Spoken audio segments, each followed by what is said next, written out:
Topic is commercial bank. Commercial bank जो है हमारा टॉपिक, वो बीकॉम का हमारा सब्जेक्ट है, उसी से रिलेटेड है, फाइनल ईयर सब्जेक्ट है हमारा।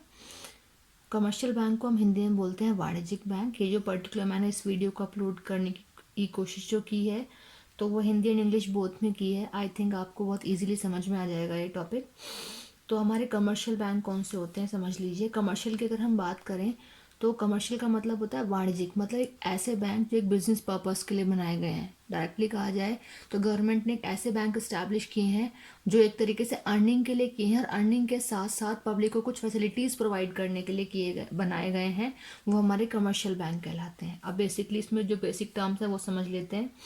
इसमें लिखा है वे बैंक जो सभी प्रकार की बैंकिंग गतिविधियां, जैसे जमा राशियों को स्वीकार करना, मतलब पब्लिक जो पैसा जमा कर रही है उसको ये स्वीकार करते हैं, जमा करते हैं अपने पास। नेक्स्ट लिखा है साख प्रदान करना, साख मतलब है लोन प्रोवाइड करना। आगे लिखा है साख सृजन करना, मतलब लोगों को एडवांसेस प्रोवाइड करना, ठीक है, एडवांस पेमेंट देना।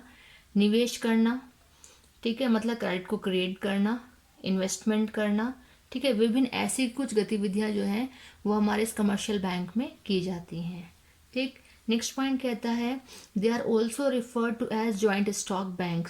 ये जो हमारे कमर्शियल बैंक हैं वो हमारे जॉइंट स्टॉक बैंक या फिर संयुक्त स्कंद बैंक के नाम से भी जाने जाते हैं। Next is they provide short term loans for regulate the business. ये जो हमारे कमर्शियल बैंक होते हैं वो कम समय के लिए लोन प्रोवाइड करते हैं जिससे कि बिजनेसमैन अपने बिजनेस को रेगुलेट कर सके, चला सके। इसी के साथ साथ ये शॉर्ट टर्म के अलावा जो मिड टर्म लोन्स हैं वो भी प्रोवाइड करते हैं, एंड लॉन्ग टर्म लोन्स भी प्रोवाइड करते हैं, जिससे कि एक बिजनेसमैन अपनी एक इंडस्ट्री को इस्टेब्लिश कर सके, सेटअप कर सके, या फिर जो एक इंडस्ट्री या बिजनेस उसने बनाया है, इस्टेब्लिश किया, उसको वो एक्सपेंड कर सके, ठीक है। इसलिए जो हमारा ये बैंक होता है वो short term, mid term and the long term loans तीनों ही प्रोवाइड करता है।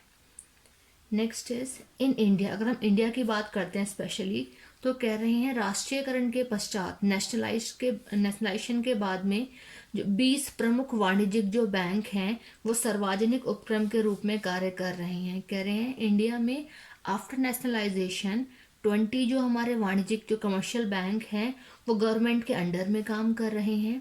और लिखा है अन्य वाणिज्यिक बैंक, जो 20 से एक्स्ट्रा जो हमारे बैंक हैं वो जो प्राइवेट सेक्टर के अकॉर्डिंग काम कर रहे हैं, ठीक है, एक प्राइवेट सेक्टर ऑर्गेनाइजेशंस के रूप में काम कर रहे हैं। क्लियर।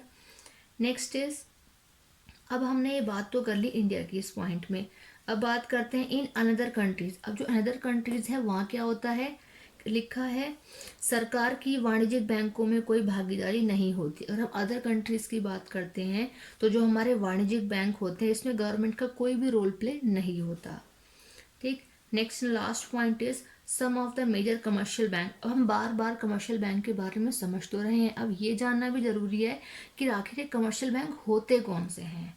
तो हमारे कुछ कमर्शियल बैंक के नाम बताए गए हैं, जैसे ये स्पेशली हमारे इंडिया में है कमर्शियल बैंक, उनकी बात की जा रही है।